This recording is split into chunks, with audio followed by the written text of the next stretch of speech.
We're here today at the gorgeous Palms Hotel and Casino, where 309 players are ponying up $10,000 to take their chance at winning a piece of the $3 million prize pool. Lady Luck has smiled upon 6 players who will match wits tonight on the felt battlefield. By the end of the night, only one player will remain.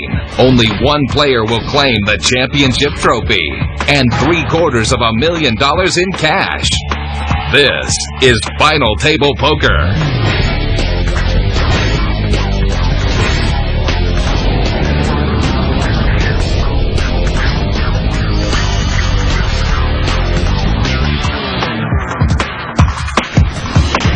Hi, I'm Phil Gordon.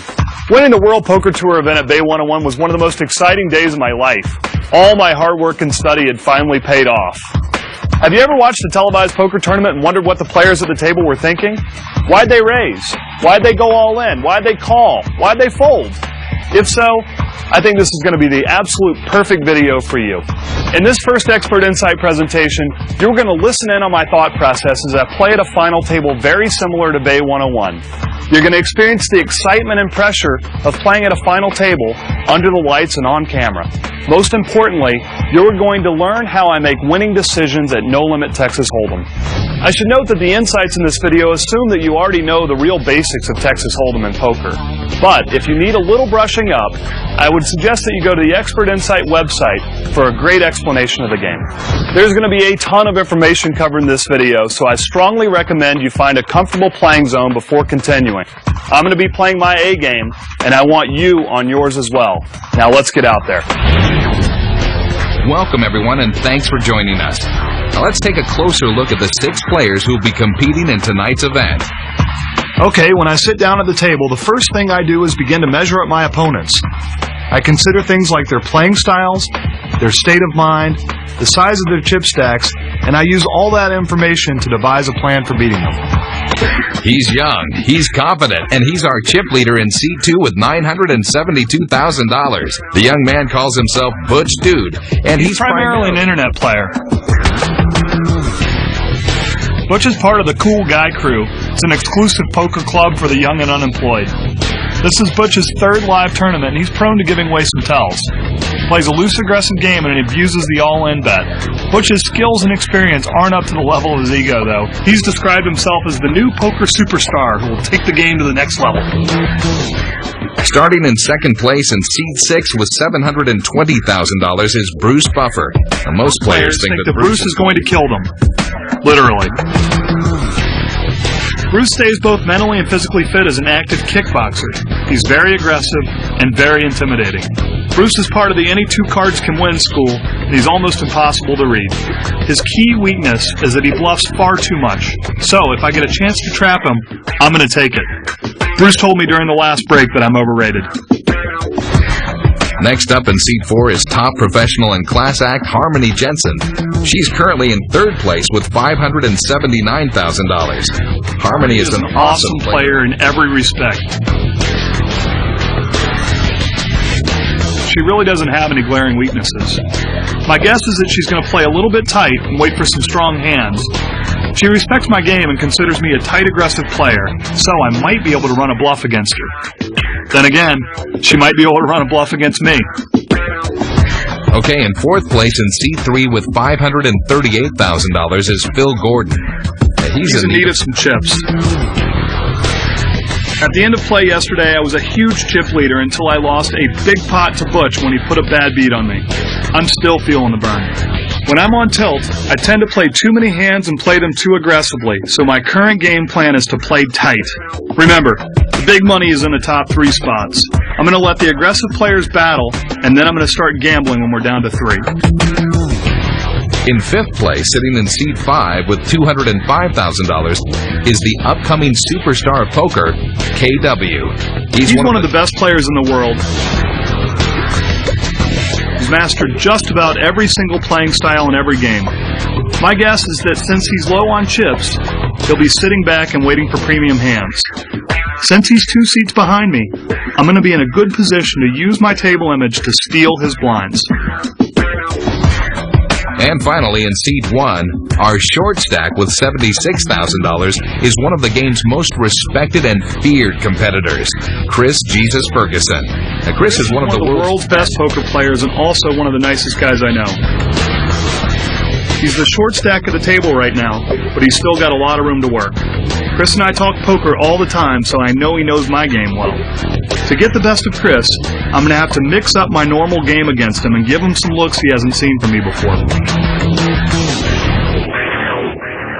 It's a $1,000 ante to each player, 3 and 6 blinds, shuffle up and deal. I'm going to wait to look at my cards until it's my turn to act. This forces me to pay attention to my opponents, and it ensures that I don't give away any tells on my own hand. And we're underway here. Chris Ferguson is a short stack. He's on the button. Omri's first. She passes now to KW.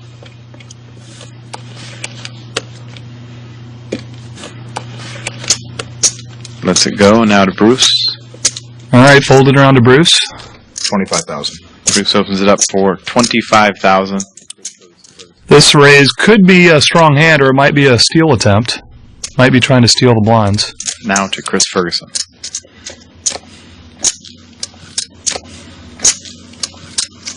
Passes. Now to Butch, our chip leader.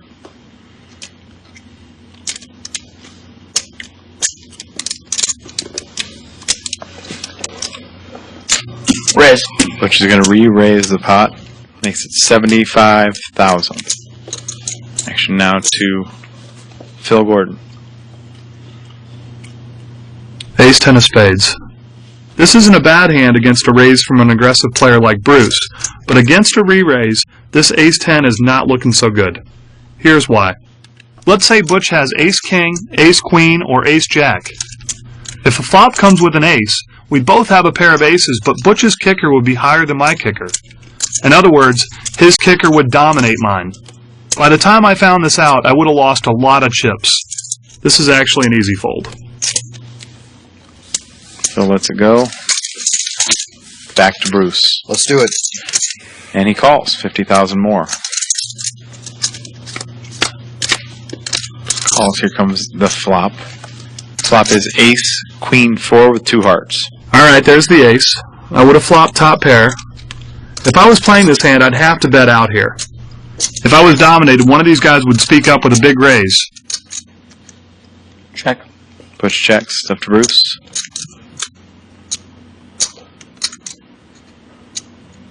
65,000. 65 is the bet. All in.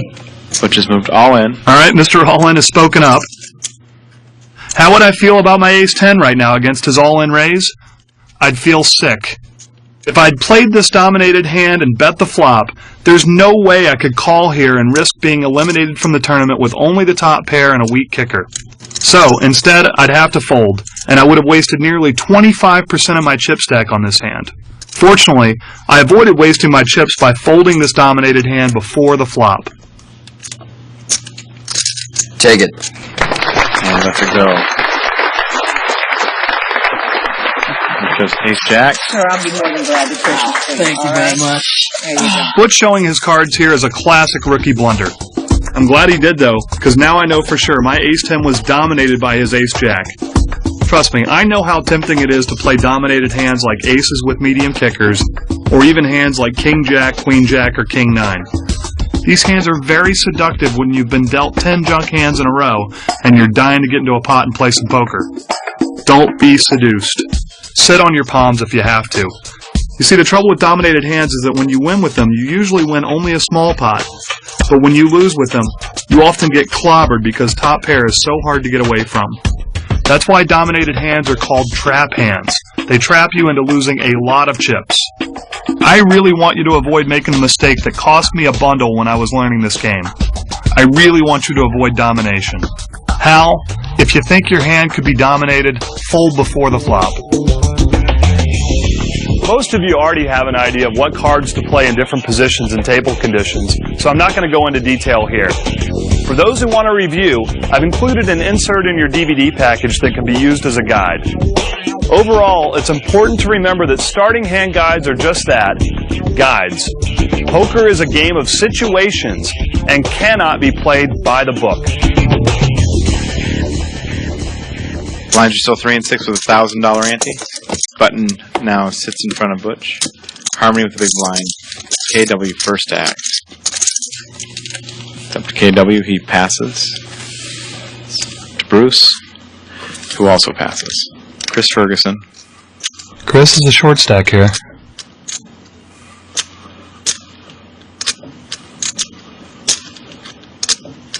Looks like he's going to play. Chris bets 20,000. Chris can't really afford to risk chips right now. His small raise makes me think he wants someone to call. How much you got? Butch has asked for a count here. There's 74,000 there, sir. 74,000 Total. is what Chris has remaining. Raise. Butch's re-raise is enough to put Chris all in. If Chris was fishing for a call and holds a strong hand, Butch's re-raise is a dream come true. Now to Phil Gordon. Alright, this hand looks pretty good, doesn't it? It's actually a very easy fold. When I consider Chris's small raise and Butch's re-raise, I gotta believe this pocket pair is no good. Here's an extremely important principle for you to understand. You need a better hand to call a raise with than you do to make a raise with. I'm going to repeat that again. You need a better hand to call a raise with than you do to make a raise with. Take this hand, for example. If I were first to the pot, I'd raise with this pair of nines, but I wouldn't call a raise with them. Definitely not a re-raise. In fact, I wouldn't call Butch's re-raise without aces, kings, queens, or ace-king. This theory was introduced by David Skolansky and is called the gap concept. Very, very important. When it comes to playing small and medium pocket pairs, many players make the mistake of ignoring the gap concept. They fall in love with their pocket pair, and they aren't able to do the right thing. Phil lets it go. Now to Harmony.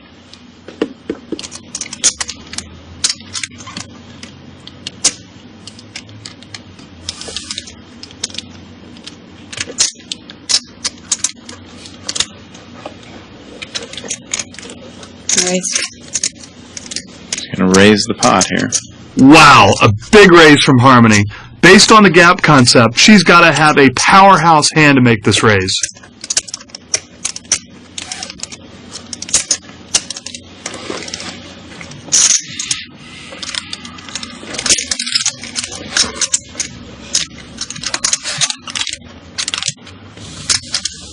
Chris Ferguson has moved all in.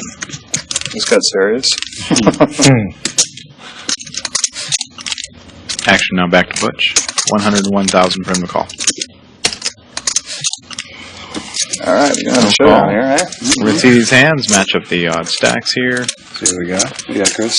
Oh, yeah. Chris Ferguson has two kings. Oh, man. Ace king for Harmony. I am so glad I got rid of my nines. I'd be in a world of hurt right now. Just a little ace. Flop is Queen 10-4. King's in the lead for Chris Ferguson. 2 cards left. Harmony can now make a straight with the jack. A 4 on the turn. Can still make that straight with a jack, or she could win with an ace. I'm rooting for an ace. I want her to bust Chris. Nothing personally, he's a good friend of mine, but I want him out of this tournament. Nice deal. Last card is an ace. Chris Ferguson triples up.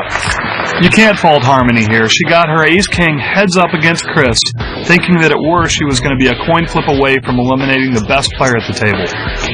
I'm so glad I folded my nines, even though they looked pretty good at first sight. Don't fall in love with those good-looking medium pocket pairs. Follow the gap concept, and you'll save yourself a lot of heartache. Well, here's the chip count. Chris Ferguson has just doubled up. That is not good. Look at Butch's stack. He's got almost a third of the chips in play. I'm going to need to get some of those chips for sure. Buttons with Mr. Gordon. Oh, Mr. Gordon now. About time I got some respect. Okay, I'm on the button. That means that I'm going to be last to act after the flop. Being last to act or having good position is a major advantage in no-limit Texas Hold'em. Here are some of the advantages of having good position. I get to see how my opponents act before it's my turn to act. I have the last opportunity to bluff, and I can extract more money from my opponents when they have a good hand, but I have a better hand. When I'm in position, I go out of my way to play. When I'm out of position, I rarely play. Position, position, position. This is absolutely critical to your success in no-limit Hold'em.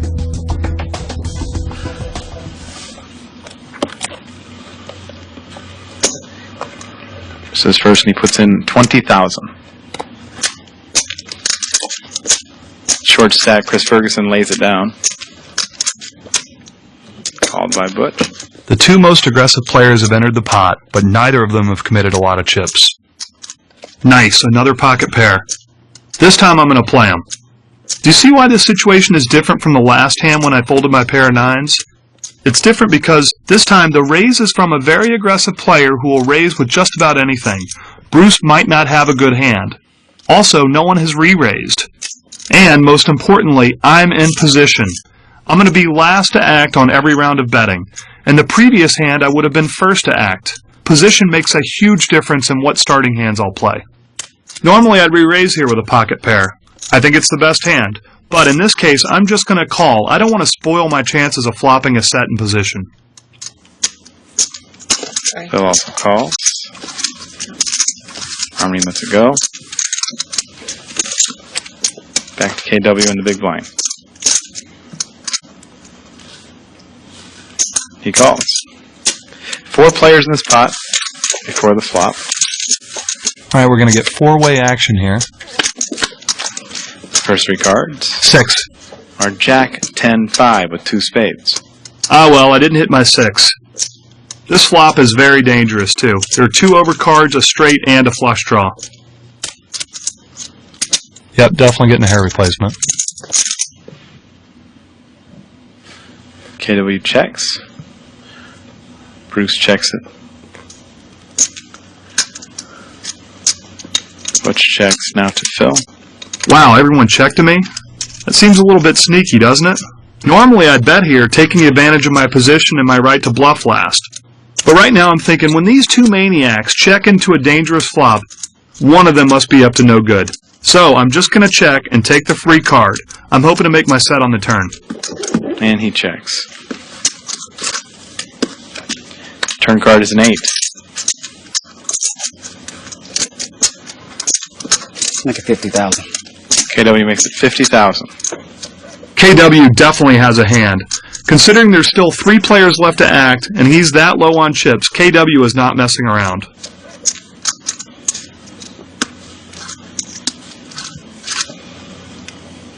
I call. If he's got a draw, he's got good position on KW for the river bet. Now to Butch. He folds. Yeah, I'm out of here too. And Phil folds. 1 card left. Say 7. Board reads Jack, 10, 8, 7, 5. Any 9 makes a straight. KW checks it. Didn't get there? That'll make it a little easy on you. Bruce makes it 40,000. That's a pretty small bet in relation to the size of the pot. I think he's looking for a call here. Probably made a straight there on the river. KW's going to be kicking himself for slow playing this hand.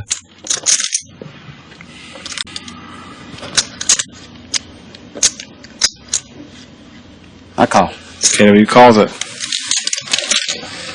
Too bad. Straight. Straight to the Jack.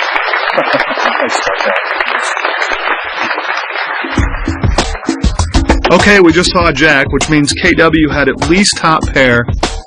In my opinion, KW made a big mistake on that flop. He should have bet to protect his hand. He was probably trying to check raise, but that plan got foiled when everyone checked behind him. KW misplayed his made hand out of position and got his head chopped off. Position, position, position. I can't begin to overstate its importance at the table.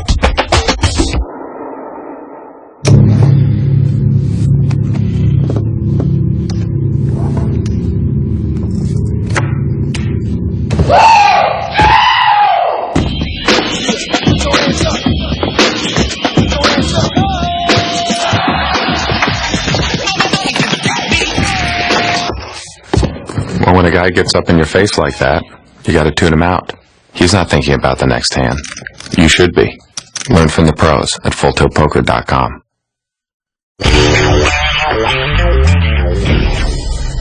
Okay, we're back with a $1,000 ante, 3 and 6,000 blinds.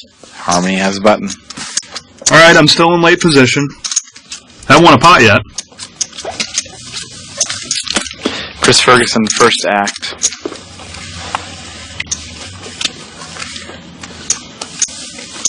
It's up to Butch. Man, he plays a lot of hands. Butch makes it 6,000. That's a call. All right, great hand, big slick.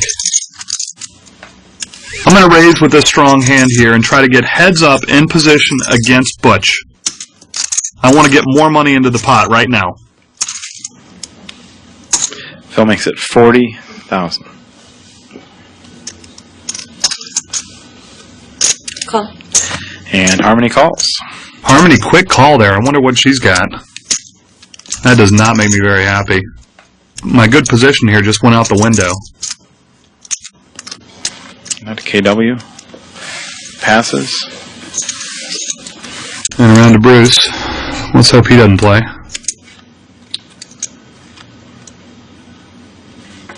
Bruce lays it down. Back to Butch. I was really hoping to get heads up with Butch, but doesn't look like that's going to happen.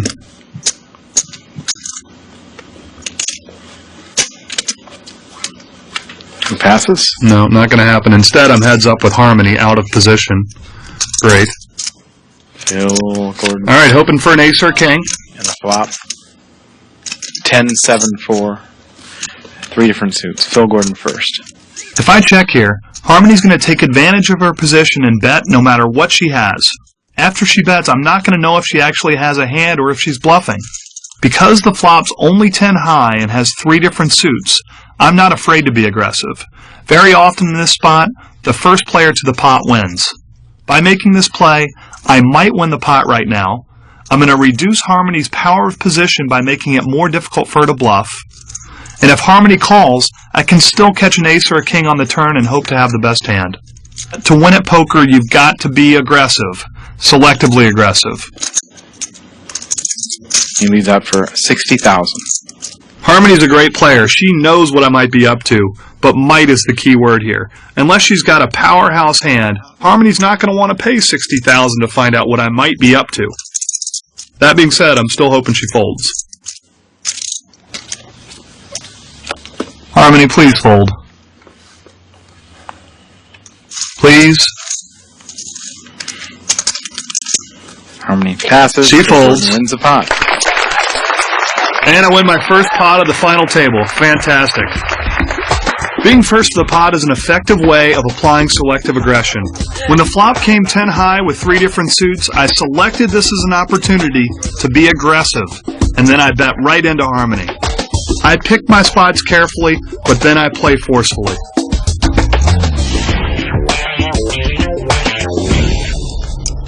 Butch has played every hand so far. Not this one. Finally lays one down. When I'm the first player in, I almost always raise. I'm going to raise for 5 reasons. I want to get more money in the pot when I have a good hand. I want to try to limit my competition. I want to try to take control of the betting. I want my opponents to define their hands more clearly. And I've got a chance with a raise to steal the blinds and antes.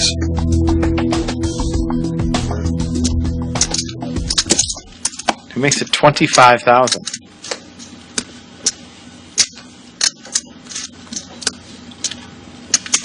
Nope. It's always good to see Harmony fold when I'm in the hand. Harmony passes. I'm going to make Phil very happy. KW out.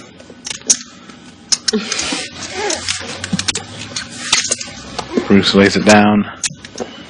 Back to Chris Ferguson, who calls the 25. Heads up pot. Phil Gordon, Chris Ferguson.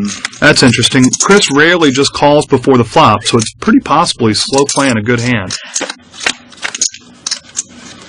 First 3 cards come down. Queen, 5, 3 with 2 hearts. Fantastic flop. Top pair, great kicker. I've got good position. Chris checks it. I've slow played Chris in situations like this before, but I'm going to bet right out here.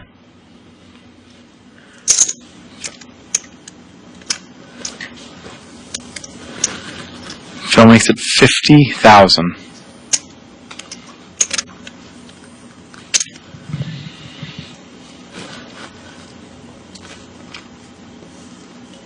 The longer he studies here, the worse I'm feeling about my hand.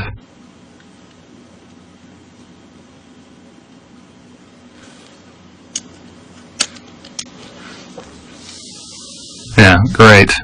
Chris Ferguson's moved all in. Phil Gordon's asked for a count. First, they're going to All right, it's time to do some simple math.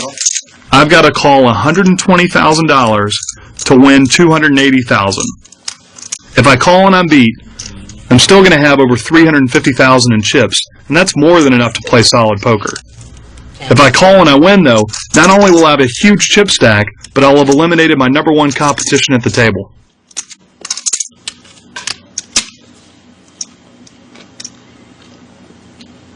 Pot's offering me almost 3-1 on my money. I don't really have any choice. I got a call. And Phil Gordon's called. He's got king, queen. It's a big hand. Two aces for Chris Ferguson. Nice slow play, Chris. All right. All right, I need to suck out. Aces versus queens. And 2 cards left. Come on, queen. Turn card is a 7. Phil Gordon needs either a king or a queen. Preferably or he's going to lose a big pot here. A 10 on the river. Wow. Nice play. And Chris Ferguson's going to double up in a big pot, and he's back in the tournament. All right, Chris doubled up. He made a great play. Before the flop, Chris decided to slow play. He didn't raise because he didn't want me to fold dominated hands. He was right. If he'd have raised big here, I would have folded this king-queen based on the gap concept. I raised with the king-queen, but I wouldn't have called a big re-raise. So, Chris saved his raise until after the flop, when I was trapped. Great players make great plays. Chris caught me. Nothing I can do about it. Poker players need very little math to play well. Once and for all, I'm going to show you the correct way of counting outs, using the rule of 4 and 2, and calculating pot odds, so that you'll be able to make winning decisions at the table. Step 1. Counting outs. Here's an example of counting outs. Suppose my hand is the 6 of spades, 5 of spades. The flop comes down queen of spades, 3 of diamonds, 7 of spades. In this case, my hand has almost no chance of winning unless it improves. If it does improve, I have a very good chance of winning. First, I see I need any spade to make a flush, or any 4 to make a straight. Notice that the 4 of spades appears twice. I'm careful to only count it one time. I have a total of 12 outs. 12 cards can come that will improve my hand to what I hope will be a winning hand. Step 2. The rule of 4 and 2. After I figure out how many outs I have, I use the rule of 4 and 2 to determine how often I'll make a winning hand. Let's start off with the rule of 4. After the flop, I multiply my number of outs by 4 to determine my chances of making a winning hand. In this case, I have 12 outs. 12 times 4 is 48. Therefore, I have about a 48% chance of improving my hand by the river. The rule of 2. After the turn card, I use the rule of 2. Suppose the turn card comes the 8 of clubs. Now I have 15 outs. All the spades make a flush, the 4s will make a straight, and 9s will also make a straight. I now multiply my number of outs by 2, and that tells me that I've got a 30% chance of catching a winning card on the river. Step 3. Calculating pot odds. After figuring out my chances of winning by using the rule of 4 and 2, I have to calculate the pot odds to make winning decisions. Suppose the pot has $300 in it. My opponent bets $100. Now the pot contains $400. I'm being asked to call $100 to win $400. My pot odds are 400 to 100, or simplifying that, 4 to 1. If I call $100, my $100 chip will represent 1/5 or 20% of the pot. So, I need a 20% chance to win to justify calling. Step 4. Making winning decisions. After counting my outs, using the rule of 4 and 2, and figuring out the pot odds, I can make correct winning decisions at the table. This is what it's all about. Suppose I have 5 outs after the flop. 5 times 4 equals 20%. I've got a 20% chance of making my hand. After the bet, there's $200 in the pot. I'm being asked to call 100. I'm getting 2-to-1 pot odds. Therefore, I need a 1 out of 3, or a 33% chance to win to justify calling that $100 bet. I only have a 20% chance of winning, so in this case, folding is the winning decision.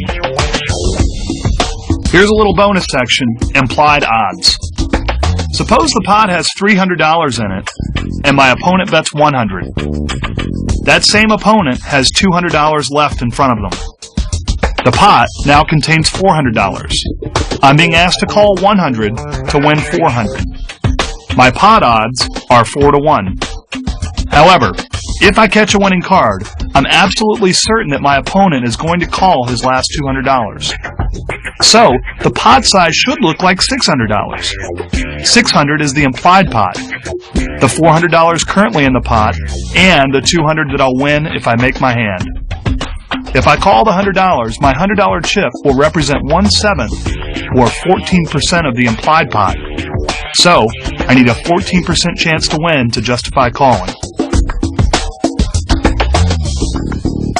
Hey, we're covering a ton of information here, so feel free to take some breaks and let this stuff sink in.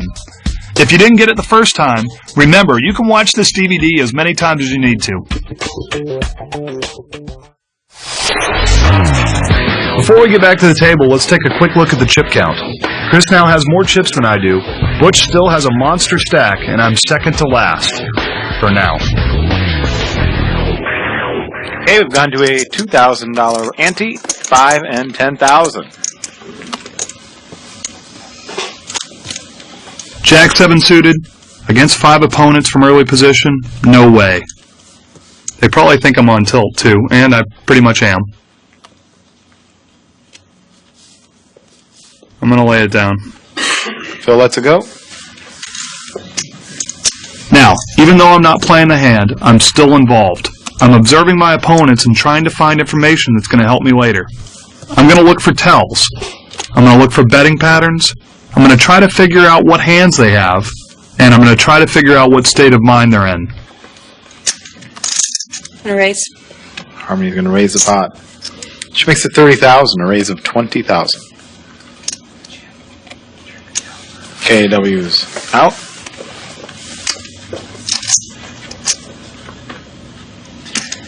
I'll dance with you, my dear. But let's make it 80,000. Like a lot of guys that Harmony plays against, Bruce thinks that he can push her around. 80,000 is the bet from Bruce, a raise of 50,000.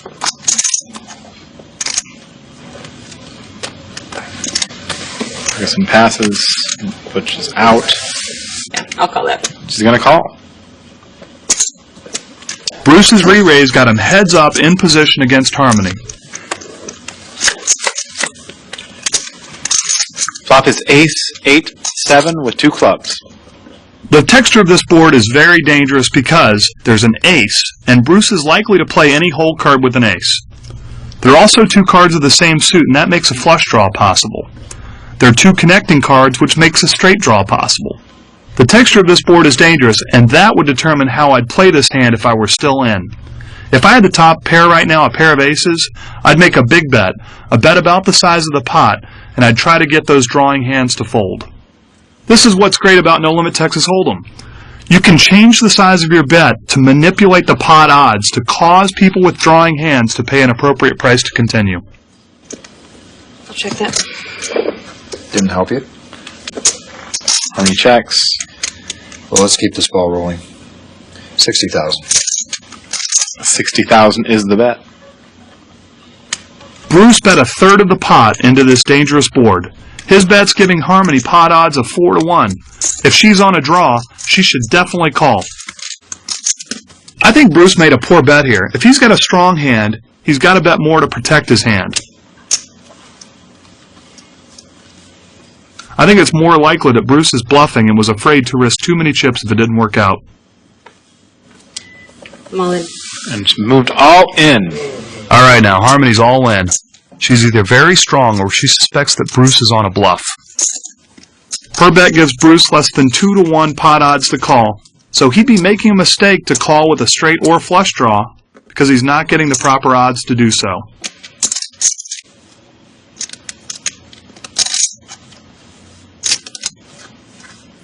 It's all yours.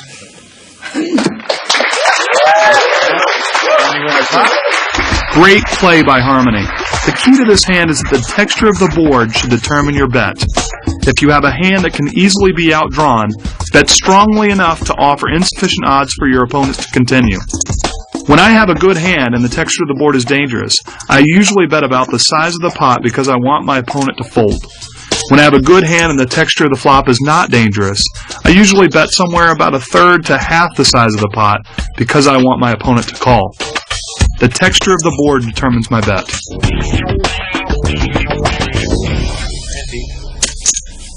So Gordon now with the big blind.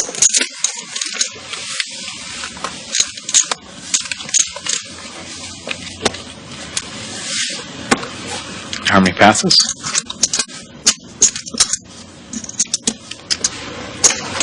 Let's make it 30. KW makes it 30,000.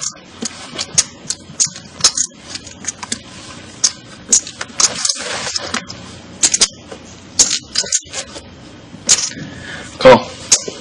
Call over here from Butch. I think I'm going to call here. I really want to be in a pot with KW and Butch. And Phil Gordon also calls. Butch is going to donate chips, and KW is either going to go all in or fold after the flop. If he goes all in, it may just be with a marginal hand.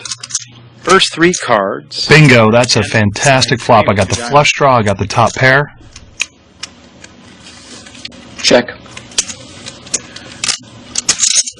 Given that the texture of this board is dangerous, I think Butch has a weak hand. Otherwise, he'd have to bet to protect his hand. I've got top pair here, so I should bet to protect my hand, right? Well, actually, I'm going to check. Let me explain. First, I'm very confident that my short-stacked opponent, KW, will make a bet at the pot even if he didn't hit this hand. Second, I've got the flush draw and a backdoor straight draw, which gives me a ton of outs even if I'm beat. If I only had top pair with no outs, I'd bet to protect. Remember, poker's a game of situations, not hard and fast rules. In this situation, I think the right play is to check. I'm really hoping that KW is going to bet. Check. Phil checks. Come on, baby. I'm all in. Yes! KW moves all in. Perfect. Call. How much? It's been called immediately by Butch. Wow! And a quick call from Butch. The hell can he have? Alright, it's my turn. I gotta think. Every time it's my turn to act, I ask myself the following questions. Are my opponents playing conservatively or aggressively? What are some of the hands my opponents are likely to hold? What do my opponents think I have? Am I in good position or in bad position? After answering those questions, then I ask the most important questions. Should I bet or should I raise? If I think I have the best hand, I usually bet or raise.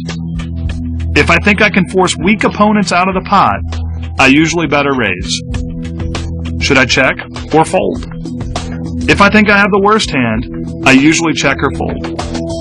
If I think my opponents are strong, I usually check or fold. If I think my opponent will bet, and I believe I have the best hand, I will usually check, let them bet, and then I raise. If I'm not sure if I should raise, and I'm not sure if I should fold, calling or checking is usually correct. I'm going to think about Butch's betting pattern. He didn't raise before the flop. He checked into a dangerous flop, and then he just called KW's all-in bet. I think that if Butch had a very strong hand, he would have raised KW's bet in order to push me out of the pot.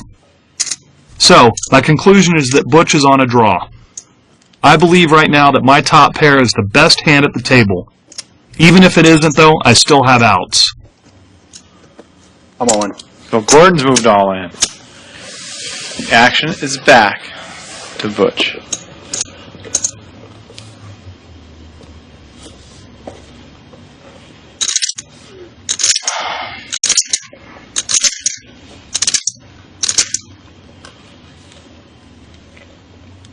My raise knocked his hat off.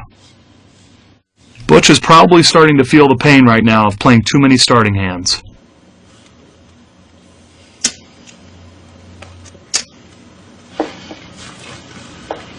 Give it to you. Butch lays it down. We're going to see what these hands are. Phil Gordon shows Not Jack sure if I wanted you to call 10 or not, of actually. diamonds, which is a top pair and a flush draw. The nut flush draw over here. And I've got the best hand. KW's got a lot of outs, though. I'm praying for no diamond and no ace. All right, deal. I need a diamond. KW also has backdoor straight draw. Here comes the turn card. A 5 on the turn. 5 on the turn. Now no diamond, no ace. No diamond, no ace. 2 tens in the lead for Phil Gordon. No diamond, no ace. The river card is a king. And Yes. Phil Gordon is eliminated. KW finishes up in 6th place. We're down to the final 5. 1 down, 4 to go. I can't believe that. I would have in the hand again. By taking the time to think, I correctly checked my top pair to KW and correctly pushed Butch out of the pot by re-raising all in. Doing so saved me a pot Butch would have won. It's tough making difficult decisions in the heat of the battle. You've got to slow yourself down and take the time to think. Take the time to ask yourself questions before deciding to raise, fold, or call. Your time doing so will be well rewarded. I guarantee it. Just before final table play started at the World Series of Poker Championship event in 2001, Chris Ferguson gave me this piece of advice. Anytime there's a significant change at the final table, take a few minutes to figure out how the dynamics of the table have been affected. Here are some significant changes that can occur at the table. A player just won or lost a big pot. A player at the table just got caught bluffing. The blinds have increased. Or a player was just eliminated. During my timeout, here's some of the things that I think about. How has my image changed? Who may be on tilt? Should I change gears? In this case, the significant change is that KW has just been eliminated. Now, let's think through the questions. Has my table image changed? Well, yeah. After folding 3 hands earlier, I just check-raised someone all in. If someone thought they could bully me and run me over, they will now have to think twice about it. Is anyone on tilt? Well, Butch is always on tilt, and based on what I've seen of his game, he'll be playing hyper-aggressively for a little while. Should I change gears? I'm going to continue playing tight now, but I am going to loosen up just a little bit. After a player's been eliminated, the blinds come around just a little bit faster, and it should force you to play more hands. Remember, take timeouts when the table dynamics change significantly. Also, remember to take your own timeouts as needed when watching this DVD.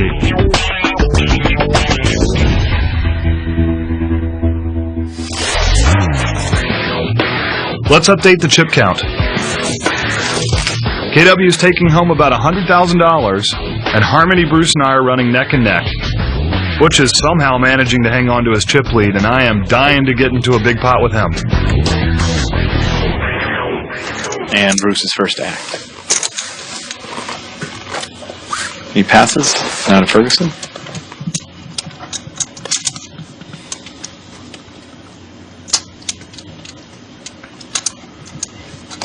And Chris leads out for $40,000. Chris might be trying to steal the blinds from late position. Butch passes now to Phil Gordon. If Chris is on a steal, I'm going to let him have this one. I'm going to stick to my game plan of playing tight. When the time is right, I'll switch gears. Phil lays it down. Back to Harmony, who calls. I'm going to put Harmony here on 2 high cards or maybe a medium pair. First 3 cards are 9, 5, 5. 9, 5, 5. Check. Harmony checks it.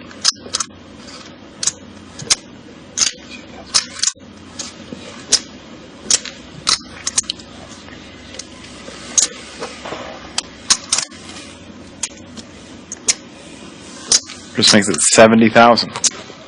Considering the texture of this board, Chris made a good bet. A paired flop with no draws presents a great opportunity for selective aggression. Whether or not he actually has a made hand is unimportant. He's got position, and Harmony surrendered her right to be the first to the pot. Not worth it. You call, Chris Ferguson wins the pot. Harmony's check on the flop indicated weakness, and so Chris pounced on it with a decent-sized bet. I'm sure Chris remembered that Harmony check-raised Bruce a few hands ago, but that did not stop him from betting out. When someone checks to me, I don't fear a check raise. I use the power of my position, and I bet aggressively. On the blinds.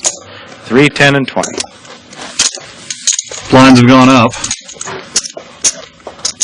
Bruce is in the big blind.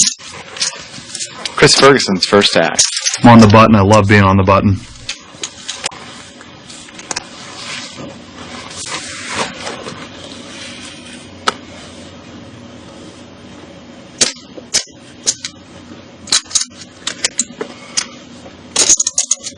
Call. Butch calls. Because Butch plays too many starting hands, I'm going to raise right now. I'm going to hope that the other players will get out of the way so I can play heads up against Butch in position. This is called an isolation raise. Raise. Gordon raises the pot. Makes it 60,000. A raise of 40,000. This raise is going to make it really difficult for the blinds to continue. He passes. Call. And a call. It's up to Butch. Well, I hope to get heads up, but it doesn't look like it's going to happen.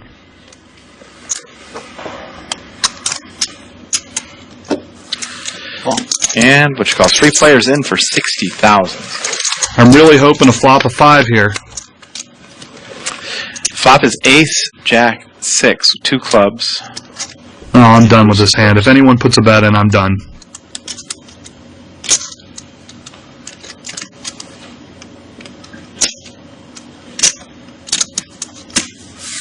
$120,000 from Bruce. Yeah, well, that's a bet.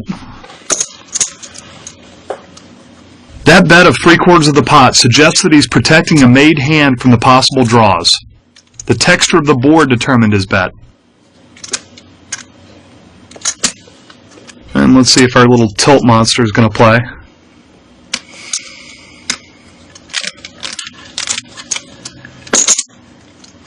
Call. Wow. And Butch called. Have I fallen in love with this pocket pair? Hell no. Phil lays it down. I got 2 cards left. A very big pot developing here. 2 cards left. Turn card is a 7.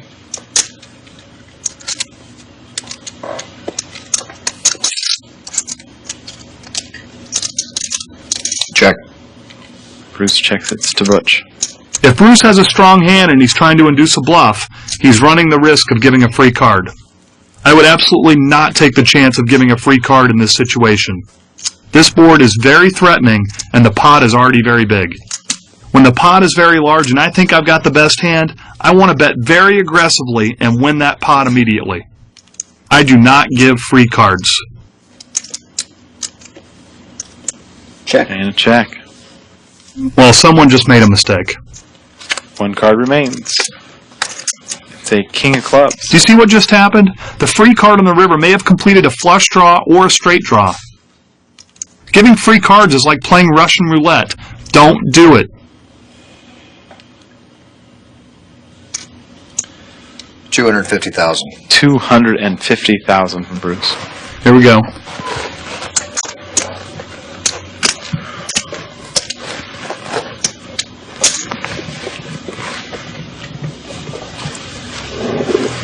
I call. And it's called. All right, let's get a showdown, boys. Biggest pot of the tournament so far. All right, I can't wait to see this hand. Aces, top pair. Club flush. River to flush. Kidding me. Club flush for Bruce, and he wins a huge pot. And is taking the chip lead. All right, so I had it backwards. It was Butch, the cool guy, who gave the free card. If Butch would have bet strong enough to protect his hand on the turn, Bruce probably would have folded his drawing hand and not be stacking the chips right now. Why didn't Butch bet to protect his hand on the turn? My guess is that he was trying for a cheap showdown because he was worried that his pair of aces with the 8 kicker was beaten by a pair of aces with a better kicker. In other words, Butch was afraid he was dominated, so he played this hand timidly. This is just another reason why I don't play dominated hands. The key lesson here is to avoid giving free cards. Before we go on to the next lesson, let's consider what Butch's play would be if Bruce had checked on the river. In this case, Butch should clearly check. If Butch bets, he will only be called if Bruce can beat his hand. Many novice players make the mistake of continuing to bet medium-strength hands after the river card. Your opponents never make mistakes when you bet those medium-strength hands. If they have you beat, they're going to call. If they don't have you beat, they're going to fold. In this case, there's no upside for betting, only a downside. Only bet after the river if that bet can make you money. Butch's first act. Still steaming a bit from the last hand. Looks like Cool Guy's on tilt, and he's likely to play too many hands and play them too aggressively. I want to take advantage of this. Raise 50,000. He's going to raise it 50,000 straight away. I'm just going to call here. I have position on Butch for the rest of the hand, and I believe this raise is large enough to chase out the blinds.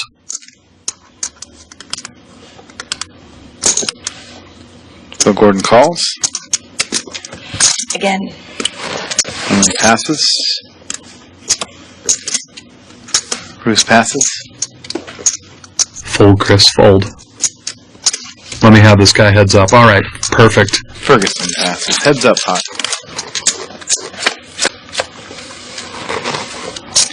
Flop is Queen 5-3 now to Butch.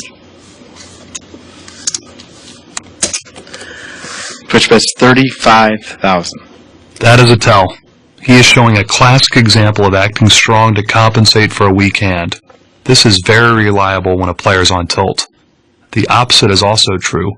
Players with good hands will often try to act weak or unintimidating in order to invite a call.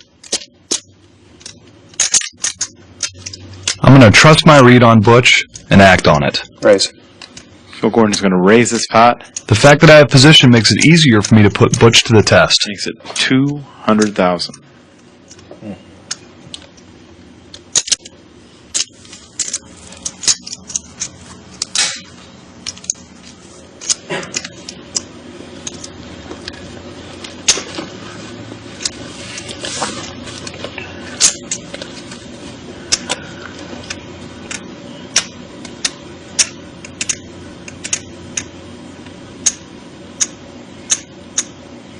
I'm going to give you credit this time. No call, and Phil Gordon wins the pot. Good lay down. Does good lay down. One difference between good players and great players is that the great players make a read of a situation and then they're willing to act decisively on it. A lot of players could have picked up on Butch's tell, but not many would be willing to commit a large chunk of their stack to act on it. Believe me, it's scary to make a big bluff or call down a big bet with a weak hand, even when you know in your gut that you're right. But to be a great player, you've got to be willing to act on your reads. All right, let's take a look at the updated chip count. Whoa, nice chip trick, Butch. Butch has donated 2/3 of his chips. Most of them went to Bruce, who now has a dominating lead with about twice the chip stack of his nearest competitor. That'd be me. But I've still got 30 big blinds and enough time to pick my battles. All right, let's get back to the table. You can almost see the steam coming out of Butch's head right now. A6 offsuit. I'm going to fold here. If I raise 3 times in a row, it's very likely another player will challenge me. I don't want to be challenged with this dominated hand. Phil folds.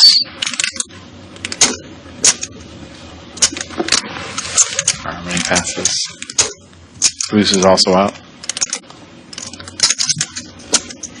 It's up to Chris Ferguson. Chris raises the pot. He makes it 60,000. Call. And Butch calls. Chris is probably wondering what I'm wondering. What the hell is Butch smooth calling with? Flop is King 7 deuce. 3 different suits. Ferguson's first. And Chris bets 70,000. Let's make it 170. 170,000.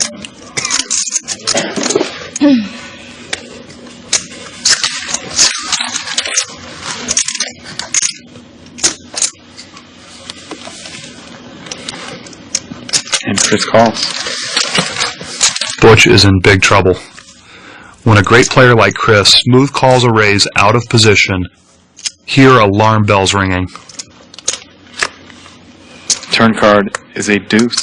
King 7, deuce, deuce.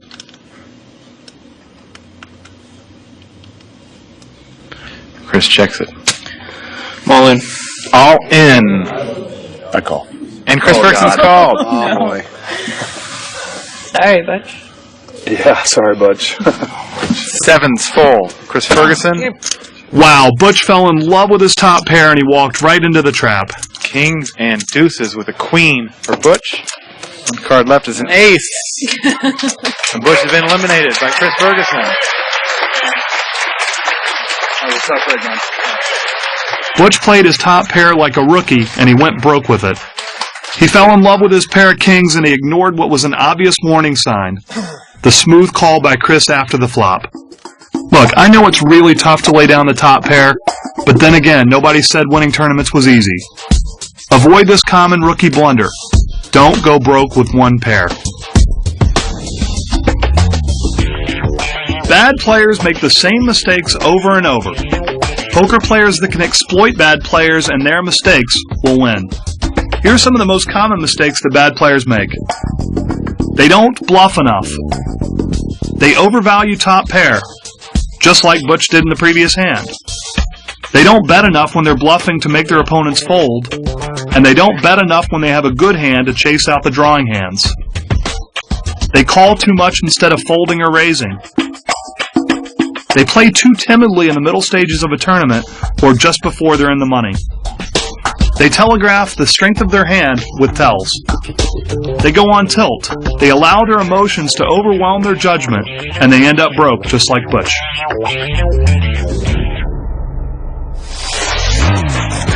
Let's update the chip count.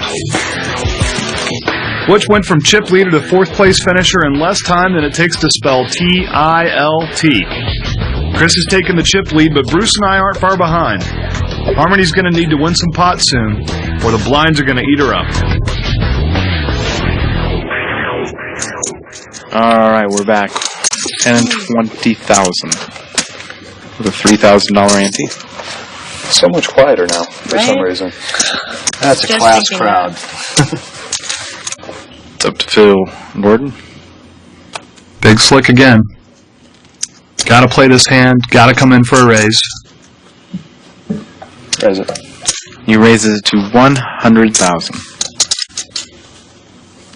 I'm raising a little bit more than I usually would because I've been playing a lot of hands. I really want them to think that I'm trying to steal. I'm all in. Harmony Jensen moves all in. Figures. Even though Harmony has the shortest stack at the table now, she's definitely not in desperation mode. For her to raise all in, she's got to have a pretty strong hand. I call. Wow, it's called. Wow. Bruce called 290,000 out of position? He's got a great hand. Back to Philip Gordon. It's time to think. I've got to call just under 200,000 to win over 750,000. That's giving me pot odds of 3.5 to 1. That's not bad. If I call here, there's a chance I can eliminate an excellent player. Which brings me to the clincher. Bruce may want to eliminate Harmony as well. He may be willing to check this hand down all the way to the river. Checking it down occurs when one player is all in and the other players check on the flop, the turn, and the river rather than trying to bet each other out of the pot. Because tournament payouts are the most lucrative in the top few positions, it's sometimes best to check it down and try to bust out the all-in player rather than try to win the most chips. The odds are better that Harmony will get busted out if there are two hands against her rather than one. Call. Phil Gordon's called here. Almost $1 million pot before the flop. Flop is Jack 4, deuce. 3 different suits.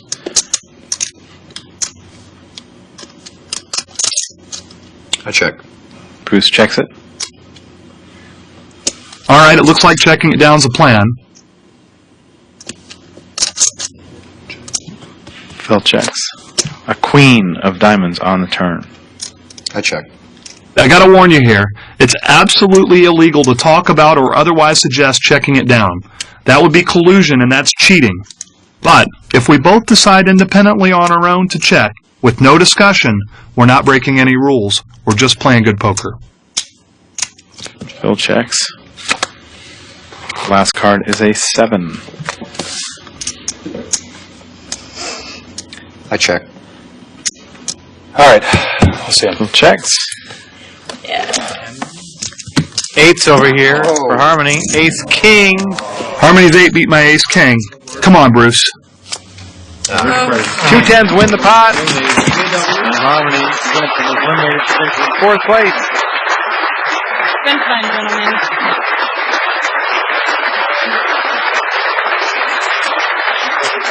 And Bruce wins the pot.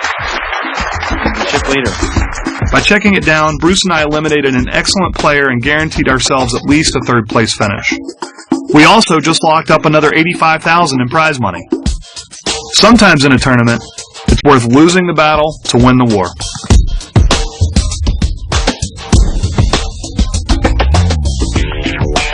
Stealing the blinds is a crucial element to my success in tournaments. The great part about stealing the blinds is that when it works, there are no bad beats, no big suckouts, and no big decisions to make. If I never see the river card, I can never take a bad beat. Here's some strategy that you can use when stealing the blinds. Make sure that you target players with average stacks, not the big stacks or the small stacks. Average stacks can afford to fold. The big stacks are likely to call because they can afford to take risks. Small stacks are likely to call because they're desperate and they can't afford to wait for great hands. Target the average stacks in your steal attempts.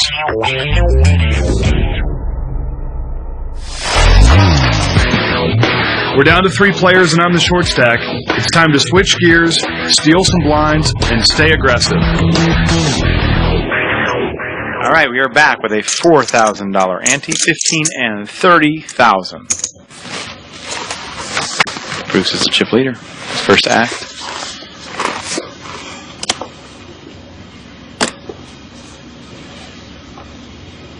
I bet 100,000. He makes it 100,000, a raise of 70,000. Here comes Bruce charging out of the gate. He's probably trying to steal the blinds, and even though I'm not happy about it, I think he's making a good play. Chris Ferguson passes.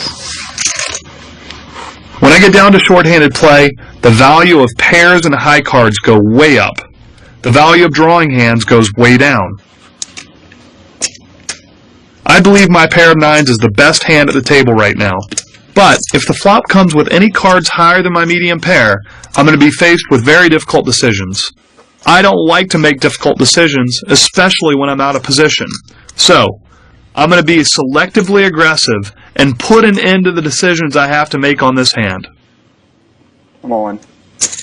Phil Gordon moves all in.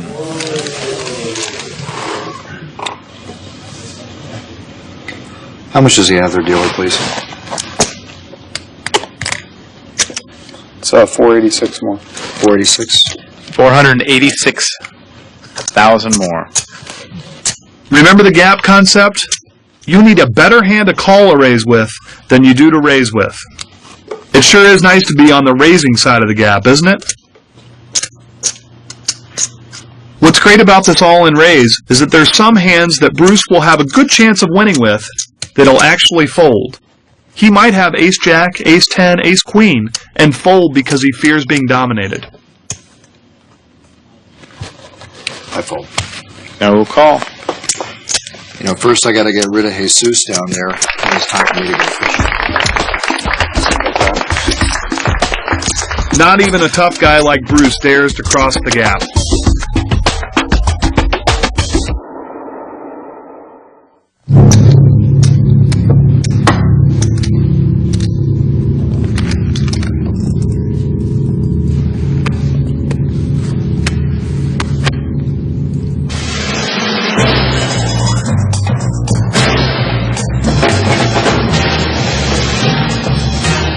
sometimes you want to advertise your bluffs. It makes your opponents second-guess themselves. It drives them crazy. But mostly, you're setting them up for later. Learn from the pros at FullTiltPoker.com. To be a winning poker player, you must be able to bluff effectively. Effectively is a key word here because thanks to movies and edited versions of tournaments, many novice players believe that professionals bluff too much or more frequently than they actually do. The difference between the expert and the novice is that the expert is very selective about the table conditions when they consider bluffing. Here are some factors that I think about when deciding whether or not to bluff. My opponent believes that I'm playing tight. My opponent has a witness to bluff for me recently. My opponent's not likely to have a great hand or a great draw. My hand can't win without a bet. My opponent isn't anywhere near pot committed. And my opponent is likely to think that that last card helped me. Being able to bluff effectively is a part of selective aggression. Pick your spots carefully and then play them aggressively. 4,000, 15, and 3.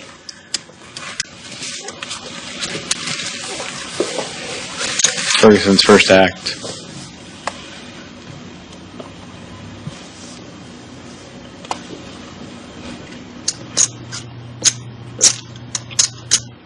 He calls the 30,000. Interesting. Chris limped in and Bruce is still to act. I'm happy to see a cheap flop for half the big blind with this hand, though.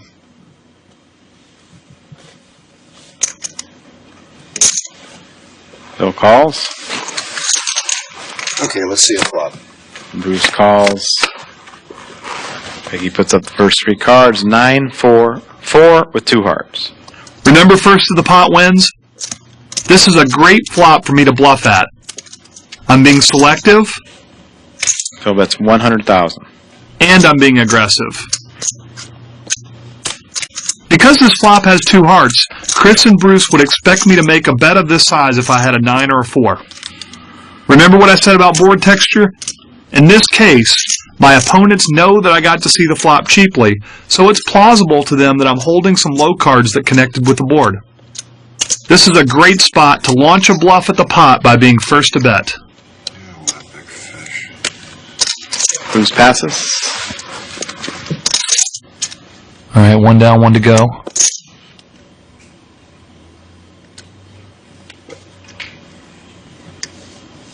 Come on, Chris, fold your hand, fold your hand.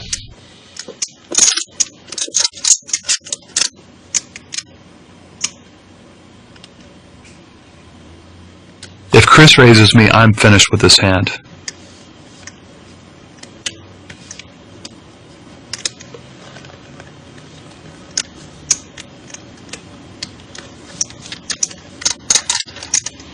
No call. Phil Gordon wins the pot. All right. That felt good. By having the guts to act on favorable circumstances, I was first to the pot, and I won a hefty chunk of change for my bluff.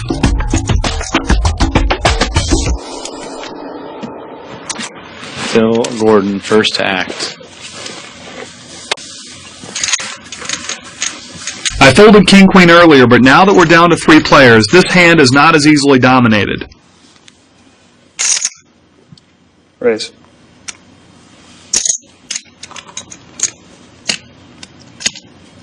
Phil's going to raise it 105,000. All right. Puts it out. Got the boxer out.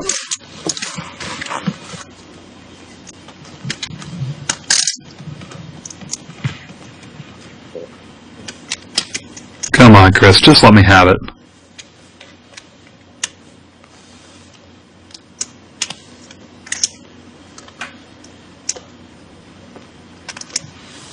Chris Ferguson calls 105,000. Chris called a large raise out of position. He's definitely got a good hand. I'm putting him on 2 high cards himself, or a pocket pair, jacks or lower. Flop is Jack 10-6. Great flop for me. Open-ended straight draw, flush draw, 2 overcards to the board. Unless Chris has 2 pair or a set, my hand is looking very good.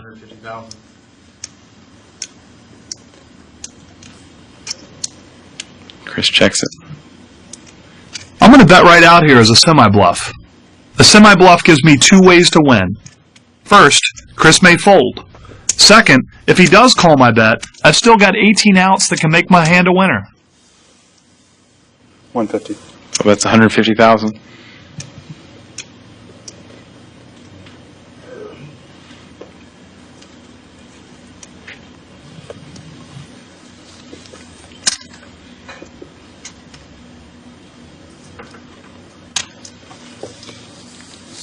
Chris Ferguson moves all in. No. He check-raised me again? I don't think Chris is bluffing here because he knows I'd probably call based on the pot odds and the size of my stack. Because he thinks I'm going to call, does that mean I should fold? If I fold, I'll have about 10 big blinds and will be stuck in short stack mode. If I call and lose, I'll only have 2 big blinds worth of chips. It's time to think. Do I want to bring this hand to war? When I think my opponent has only one pair, and I have a hand with 15 outs or more with 2 cards to come, I've got more than a 50% chance of making my hand. Add the fact that my opponent may fold, and it becomes obvious. This is a great hand to bring to war. I got a call. So Gordon's called. He's got king, queen of clubs. He's got a straight draw and a flush draw.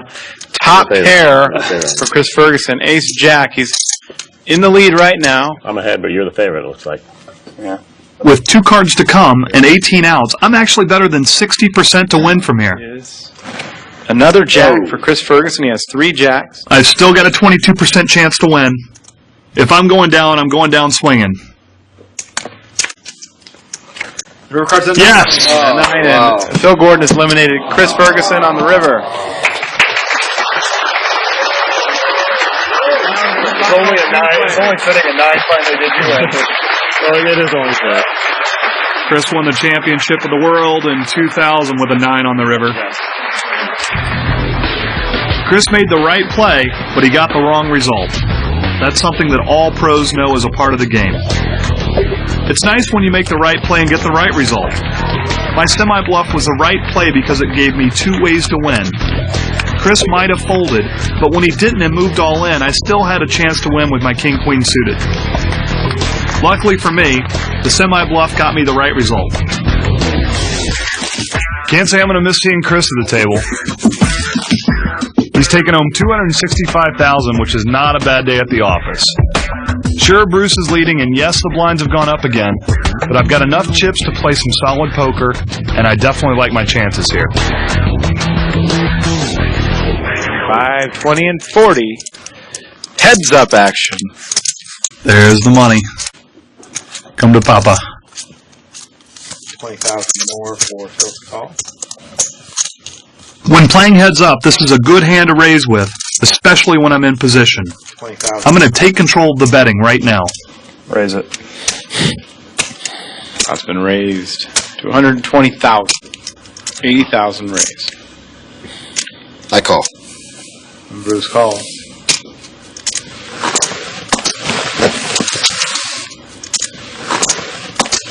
No idea what he has.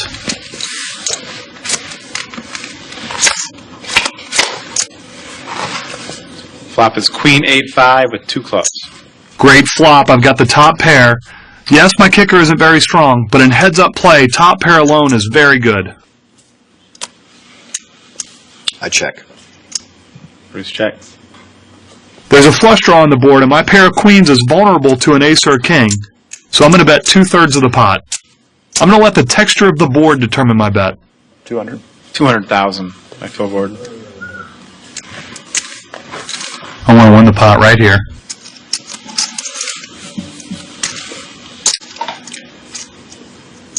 I call. Uh-oh. Bruce calls. The hell is he doing? An ace of spades on the turn. Ah, that ace is not what I wanted to see. Ace, queen, 8-5 on the board. 2 spades, 2 clubs.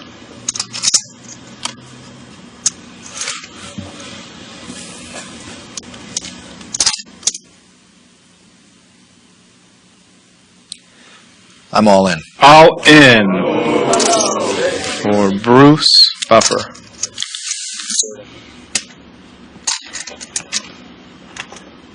I want to puke. Ah, man. At this point, I can really only beat a bluff. My instincts are telling me that I'm beat. For Bruce to push all in here, I think he's got to have something that beats me, either an ace, a set, or two pair of some sort. Got to do a review. I raised before the flop and Bruce called. He checked the flop, I bet, and he called. The ace comes on the turn, Bruce goes all in. Bruce bluffs, but he's got to be afraid that I've got an ace or a big queen. Here's the bottom line. Do I call and take the chance of going broke with middle pair weak kicker? Or do I fold right now and live to fight another battle with a chip stack of 25 big blinds against an opponent I'm confident I can outplay?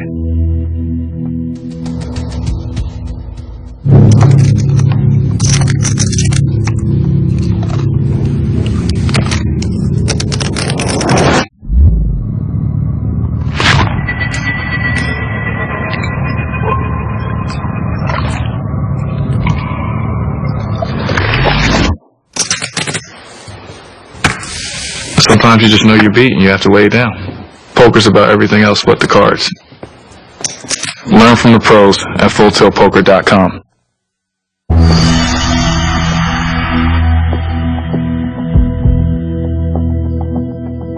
This is a really tough decision. To win at poker, I must be capable of making a big laydown. A big laydown is when I have a great hand, but not quite the best hand, and there's a lot of money in the pot. In these situations, I take the time to think through the hand carefully. By doing so, I can often see the situation for exactly what it is, a trap that's very likely to break me. Sometimes you just know you're beat, and you gotta lay a hand down. All right, Bruce. So lays it down. No guts, no glory, Phil. Oh, he has only a pair of fives. Tilter. I just got bluffed out of over a quarter of my stack. But I've got to reset and focus. Anytime something like this happens to me at a final table, I try to pretend like I just doubled up. I'm going to pretend like I just had $450,000 and now I've got $900,000. I've got to imagine that my left hand is scooping the chips while my right hand repeatedly slugs Bruce. No, can't do that. He'd kick my ass. Okay, I've got to imagine that I've doubled up.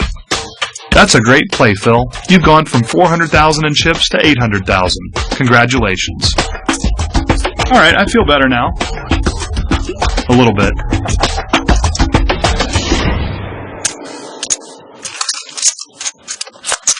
$5, $20, and $40. Here we go, Phil. Listen, why don't you give me one of those famous Hollywood celebrity poker chip counts here? Right after I double up, bro. You got it, man. What a jerk. I call. Bruce calls 40,000 from the small blind. If I had more chips, I'd come over the top with a strong raise here. Now if I'm re-raised, I can't afford to lay it down, and I don't want to call all in with 6-7 suited. If the chip stack's reversed, I'd definitely re-raise. Instead, I think I'm going to take a free look here and hope for a good flop. Check. Come on, spades. 40,000 apiece. The first three cards are 7, 7, 6. Oh my God. Fantasy flop. Gotta stay calm. Gotta stay calm. Gotta stay calm. Alright. I'm gonna check my full house here. I'm hoping that Bruce is gonna bluff at the pot. Or if he checks, I hope the turn card improves his hand. Check. Normally I don't slow play. But when I have a full house and I'm essentially locked to win, I like to check and give my opponents a chance to bluff or a chance to make their hand on a later card.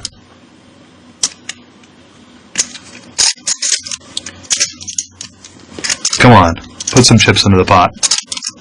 You know you want to do it. Make it easy on you. 45,000. 45,000 is the bet from Bruce. I've got two strategies now for maximizing the number of chips I win. I can raise here and hope that Bruce has a strong enough hand to call. Or I can call and hope that Bruce thinks I'm on a draw. If a blank falls on the turn, I'll check and hope that Bruce bets big, either to protect his hand or to bluff at the pot. Call. Still calls.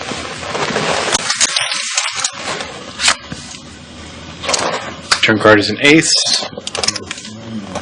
Okay, the ace has changed my strategy. Now it's time to exploit my table image by leading out with a bet. If the ace gave Bruce top pair, he's going to raise me and commit himself to the pot. If the ace didn't help an aggressive player like Bruce, he might think my bet's a frustrated on-tilt bluff. 90. So that's 90,000. Well, that's a surprise. What do you have, an ace up your sleeve or something, Phil? Yeah, as a matter of fact, I do have an ace up my sleeve. Oh, that one doesn't count, though. You know what?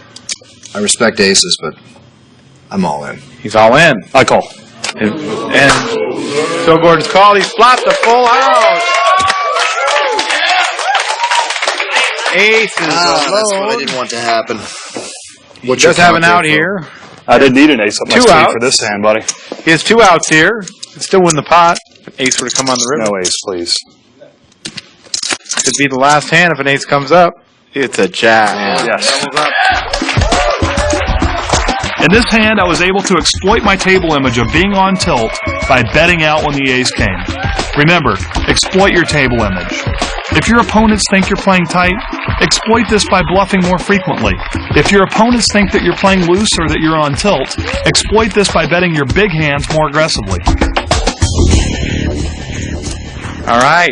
We are heads up. It's 5,000, 20, and 40,000. Who's the chip leader? Who's your daddy? Ooh, pocket kings. Got the chip lead. I've got pocket kings. I'm on the button. This tournament could be over if I play this hand right. I'm going to raise a modest 3 times the big blind so I don't chase Bruce away. I'm hoping he'll re-raise me either because he's got a good hand or because he's steaming about doubling me up on the last hand. 120. Lead right out and make it 120,000.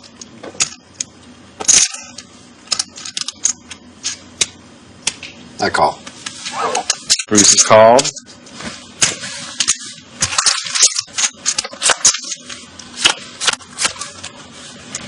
First 3 cards are ace, jack, 8. That is not a good flop. Why is it that every time I've got pocket kings it seems an ace comes? I bet 200,000. 200,000 is the bet by Bruce Buffer. I'm really starting to hate this guy. All right, it's time to think. Would Bruce have called my pre-flop raise with an ace? Yes, but I think it's more likely he would have re-raised me. Yeah, he'd re-raise me if he had an ace. What's the chance that Bruce would bluff when an ace fell on the flop? As we recently witnessed 2 hands ago, very high. It seems to me that it's more likely that Bruce does not have an ace. I call. Phil Gordon's called.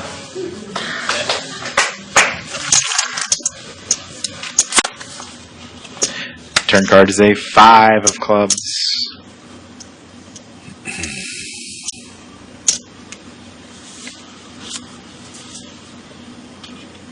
If Bruce checks here, I'm confident that his bet on the flop was a bluff.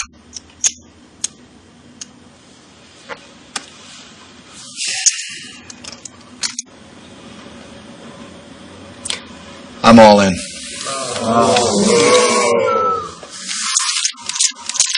Freeze.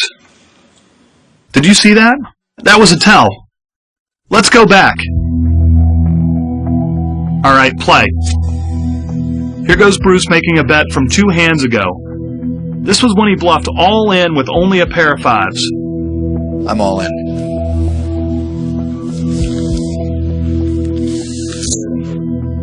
Freeze. Now let's compare. Here's the all-in bet that Bruce just made. I'm all in. His gestures are almost exactly the same. You are busted, Bruce. That is a tell.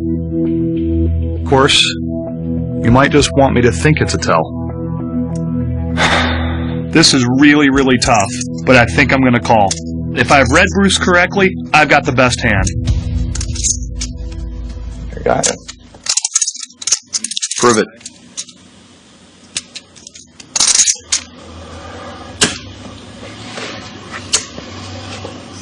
Bruce, I'm going to call you. He calls the all-in bet. He's got 2 kings for Phil Gordon. Yes. Bruce has 2 9s. I need a big 9. Big. Big 9. Big. Big. He's a huge chip leader. Come on, dealer. Come on, dealer. Yes! Yes! The 9.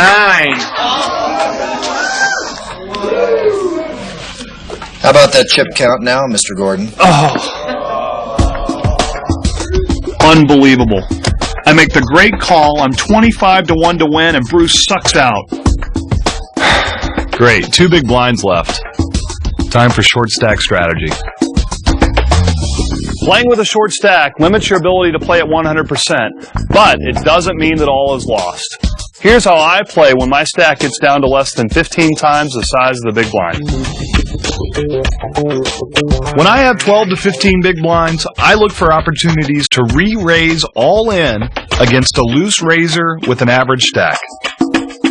When I have 7 to 11 big blinds, I look to raise or re-raise all in with any premium hand. I do this to steal blinds from average stacks. Remember, avoid tangling with the short stacks or the monster stacks because it's more likely they'll call your bet. When I get to 4 to 6 big blinds, I only have one move, and that move is all in. If someone bets in front of me, I may have to call all in with any pocket pair or an ace with a decent kicker. I'm hoping to be 50% or better to win a hand against one opponent. You probably noticed that I don't even have 4 big blinds. In fact, I've only got 2.5. Now what? Super short stack strategy comes into play when I have about 1.5 to 2.5 big blinds. It's not a whole lot of fun to be in this position, but as the saying goes, all you need is a chip and a chair to win. With a super short stack, I'm never afraid to put all my chips into the pot, no matter how bad my hand is. I pick a hand and go for it. When super short stacked, I'm super aggressive.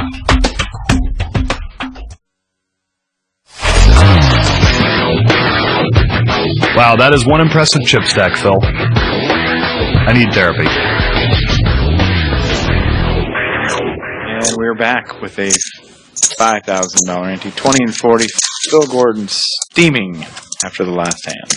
Phil, where do you think I should go for my vacation? The French Riviera or to Hong Kong? Right now, I'm going to do you a little favor. I'm going to go all in the dark. It's all in the dark. Going to give you a shot.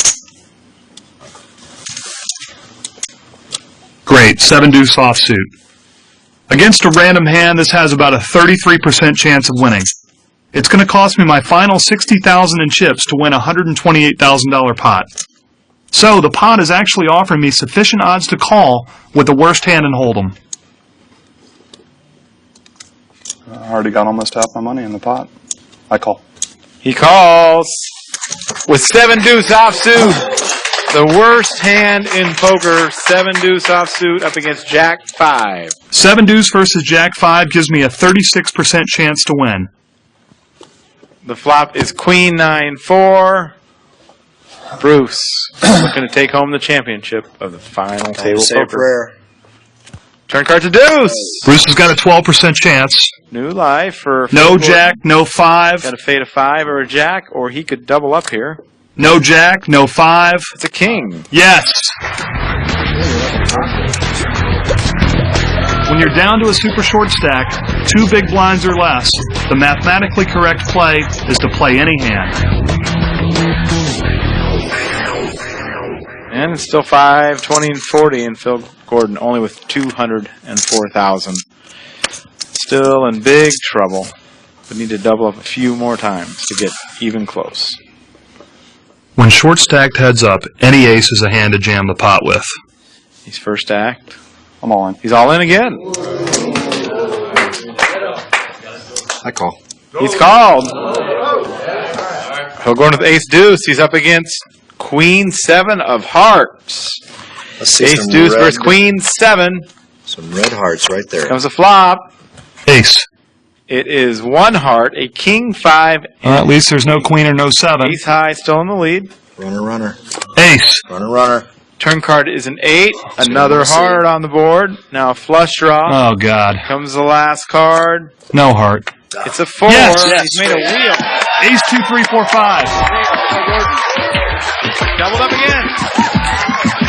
This is why I love going all in with any ace when I'm short stacked. Still 5, 20, and 40. Phil Gordon a little closer to getting back into this match. Bruce is first to act. I call. Calls 40.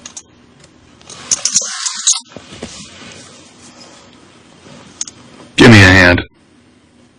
That's good enough. Any pair is worth pushing all in when you're down to less than 10 times the big blind and heads up. The worst case scenario here is that I'm dominated, which is only possible if Bruce has a higher pocket pair. I'm all in. Phil Gordon all in. He's called right away. Ace King.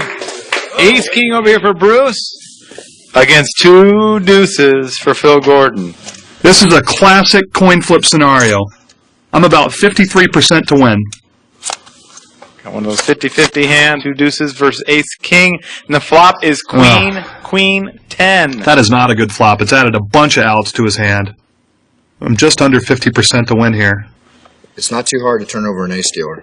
Please. Turn card is a 9. All right, survive the turn. One more card. Tournament with a... Come on. How about a 7? 3's good. 3's good. 3's going to win it for 3's good. Deuces hold up. Push those pairs all in when you're short stacked. All 3 got it. Let's update the chip count. Look at that, I've doubled up 3 times. But thanks to the increased blinds, I'm still stuck in the pressure cooker. Okay, 8,000 now is the ante. 40 and 80,000, the blinds are huge. Even though I just doubled up on that last hand, with the blinds now at 40 and 80,000, I'm still stuck in jam or fold mode. Maybe close to even. You can see how the only way for me to avoid being blinded to death is to continue playing aggressive, short stack strategy. Since I only have 10 big blinds and chips, I gotta push all in with this hand. I'm all in. All in again. I'm hoping Bruce doesn't have an ace or a king and decide to call. Gonna let you have it, Phil. And Bruce has let him have it. There comes a point in the tournament when the blinds and antes become so high that both players must play suboptimally. In a way, the game devolves into a crapshoot. When you're the better player, you want to avoid these situations by eliminating your opponent before the blinds and antes reach this high level. 8,000, 40 and 80. Phil Gordon.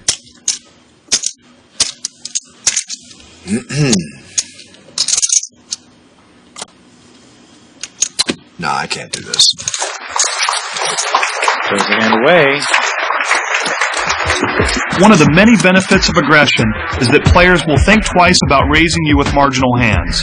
Because I've raised all in or called all in on the last 4 hands, Bruce knows that I'll go all in with any decent hand. My aggressive play has induced Bruce to fold and won me the blinds and antes with a garbage hand. But let's not forget, aggression must be selective, right? Each time I considered my stack size, the cards I was dealt, and my table image. I was selectively aggressive. Selective aggression is the key to winning at poker. Phil Gordon's still 1 hand away from taking the chip lead here. Almost back to $1 million.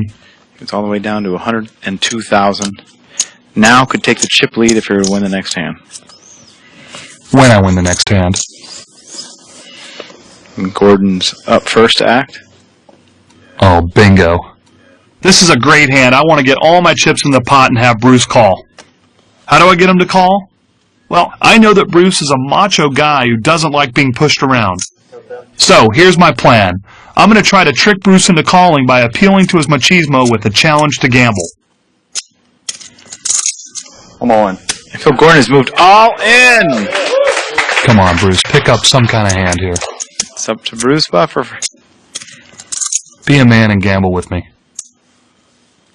Let's do this, Phil. I'm all in. He's called him. Yes. We're going to see these hands. Ace 9. Oh, Bruce, you are not going to be happy about this, baby. Versus Ace Queen for Phil Gordon. Phil has him dominated in this hand. My ace-queen dominates his ace-9. I'm a 70% favorite to win now. All right, here we go with the flop. The flop is a king-jack 4, 2 hearts for Phil Gordon. He has a flush draw as well. Bruce has 2 outs twice. He needs either the 9 of diamonds or the 9 of spades. No Bruce heart, in bad 10, shape 9. here. Let me see a 9. Right there. Oh, That's it. Right there. Oh, my God. 2 9s for Bruce. That's just sick. And he's 1 card away from being our champion here of Final Table Poker. Let's do it. Heart. Yes! 6. And Yes! Yes! Bruce has won the tournament. Ace 9 taking down Ace Queen. I won over $400,000, and I'm not going to complain about it. Phil Gordon with a tough beat on the last hand. But I'm definitely not satisfied with second. I really wanted to win. God, I really wanted to beat him. Bruce Buffer, our champion. Final Table Poker. All kidding aside, everything.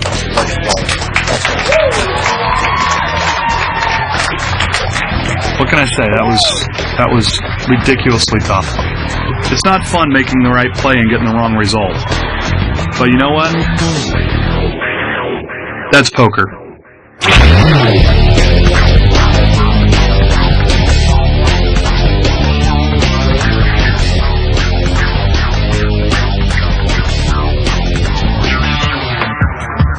I hope you learned something listening in on my thought process. I recommend that you watch this video a few times to fully absorb all the information presented. When you think you're ready to test your knowledge, I suggest you pop this DVD into your computer, install Full Tilt Poker, and start playing. You can begin with the play money, or you can try the real tables. Look for Chris and me playing on the site, but please just don't take all our money. Thanks again and good luck.